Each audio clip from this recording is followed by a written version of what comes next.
तो वहीं चूरू जिले में एक महिला ने अपने पति के खिलाफ मारपीट और यौन शोषण का आरोप लगाते हुए पुलिस में मुकदमा दर्ज करवाया। राजगढ़ पुलिस ने केस दर्ज करते हुए पीड़िता का चूरू के राजकीय भर्ती अस्पताल में मेडिकल करवाया है। पुलिस ने बताया कि करीब 1 साल पहले युवती ने हरियाणा राज्य के एक युवक से भागकर के शादी की थी।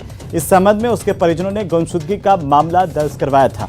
राजगढ़ पुलिस ने युवती को दस्तयाब कर उसके बयान दर्ज किए थे, जिसमें उसने अपनी इच्छा से युवक के साथ जाना और शादी करना बताया था। अब इस युवती ने राजगढ़ थाने में अपने पति के खिलाफ ही मामला दर्ज करवाया है कि उसका पति उसे मकान में बंधक बना करके रखता है। बहरहाल पुलिस अब कार्रवाई कर रही है।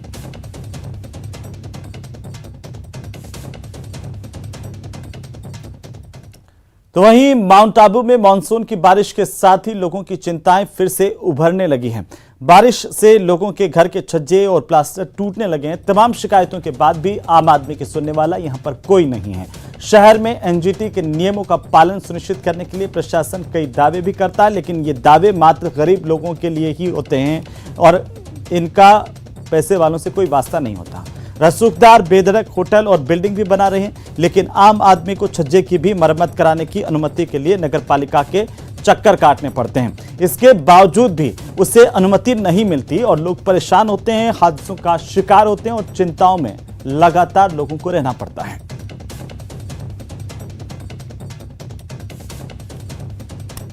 कहना तो ये चाहता हूँ कि ये जल्द से जल्द काम होना चाहिए।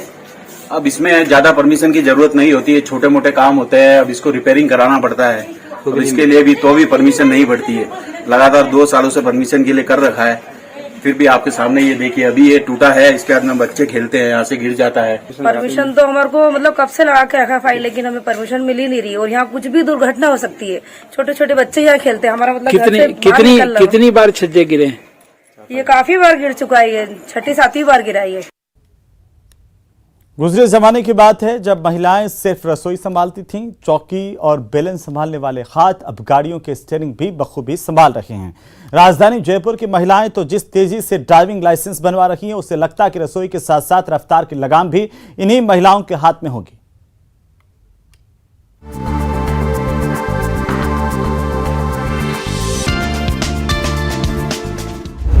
रसोई की दहलीज कर चुके हैं पार,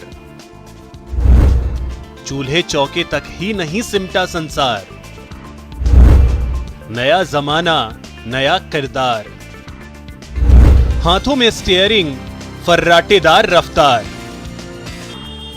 सड़कों पर तेजी से दौड़ती इन गाड़ियों को देखकर शायद ही किसी को गुमान होगा कि रफ्तार की कमान संभालने वालों में कई हाथ ऐसे भी हैं जो अब तक सिर्फ रसोई घर में चूल्हा चौकी संभालते हैं। लेकिन जरा ध्यान से देखिए, बात समझ जाइएगा, जान जाइएगा कि अब इनका संसार सिर्फ चूल्हे चौके तक ही नहीं सिमटा है। ये रसोई की दहलीज पार कर चुकी हैं और बड़ी कुशलता से रफ्तार को भी कंट्रोल कर रही हैं। आंकड़े इस बात की गवाही दे रहे हैं कि राजधानी जयपुर में ड्राइविंग लाइसेंस बनाने वाले महिलाओं की संख्या तेजी से बढ़ रही है। 2020-21 के आंकड़ों के मुताबिक जयपुर में कुल 73,731 ड्राइविंग लाइसेंस बने, जिनमें 15,863 लाइसेंस महिलाओं के नाम बने। साल 2021-22 में तो ये प्रतिशत और बढ़ गया, जब 60,000 से ज्यादा बने लाइसेंस में 14,000 से ज्यादा लाइसेंस महिलाओं के हैं।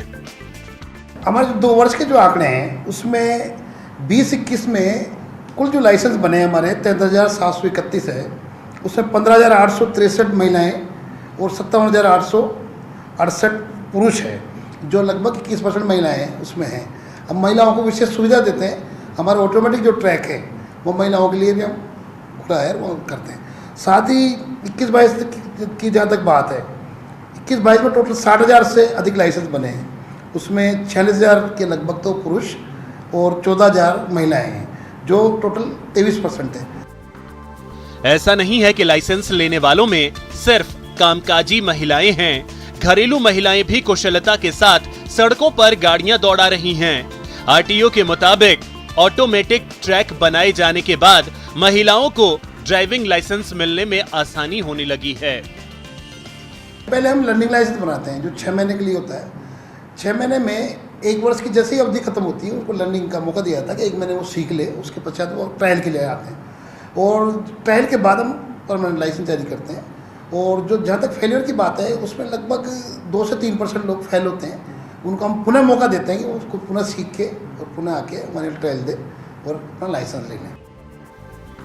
मतलब साफ है कि महिलाएं अब रसोई की दहलीज पार कर नई पहचान बनाने में पूरी तरह सक्षम हैं। घूंघट में घुटकर उनके अरमान दम तोड़ दें, ये उन्हें मंजूर नहीं। वो भी अब उड़ान भर रही हैं पूरी रफ्तार के साथ। न्यूज़ 18 राजस्थान के लिए जयपुर से मोहम्मद आसिफ की रिपोर्ट। अगली खबर जयपुर से, जहां पर ट्रांसपोर्ट नगर थाना इलाके के पास सरियों से लदी हुई एक ओवरलोडेड ट्रॉली में एक कार घुस गई। इस घटना में कार में सवार एक युवक के शरीर और सिर में ट्रैक्टर ट्रॉली से बाहर निकले हुए सरिये घुस गए।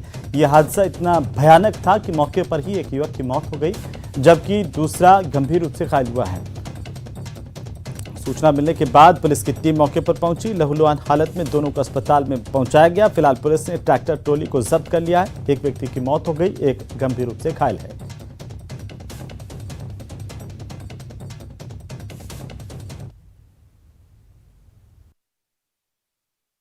राजधानी जयपुर की सड़कों पर वैसे तो कहा जाए रात को 11 बजे के बाद में हैवी व्हीकल्स का जो प्रवेश है वो शुरू होता है अति आवश्यक कार्यों की वजह से, मगर कभी कभी ये सड़क हादसे किस तरह से गंभीर हो जाते हैं ये देखने को मिला है देर रात को। देखिए ये वो नज़ारा है उस ट्रैक्टर ट्रॉली का जिस ट्रैक्टर ट्रॉली की चपेट में आने से जो डॉक्टरों का परिवार था, जिसके एक डॉक्टर चिकित्सक जो कि अलवर में डेंटिस्ट के पद पर कार्यरत थे, डॉक्टर प्रवीण, उनकी इससे मौत हो गई। जो गाड़ी थी इस ट्रैक्टर ट्रॉली ने अचानक ब्रेक लगाए, ब्रेक लगाने के बाद में जो कार थी वो इसके अंदर धंसी और उसके बाद में आप देख सकते हैं कार के परखच्चे भी इस ट्रैक्टर ट्रॉली पर नजर आ रहे हैं। ये वो अवशेष है, वो बता रहे हैं कि किस तरह से घटना कितनी गंभीर रहेगी। पूरी तरह से कार जो है वो उसका जो अगला हिस्सा है पूरी तरह से वो भी चकनाचूर हो चुका है।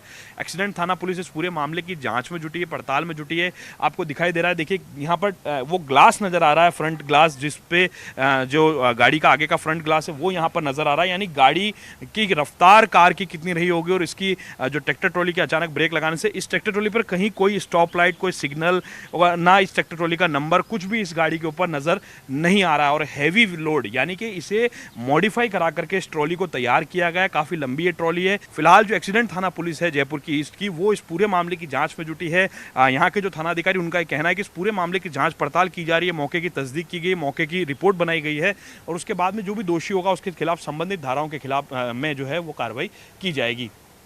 कैमरा पर्सन यासीन के साथ लवली वधवा, न्यूज़ 18 जयपुर।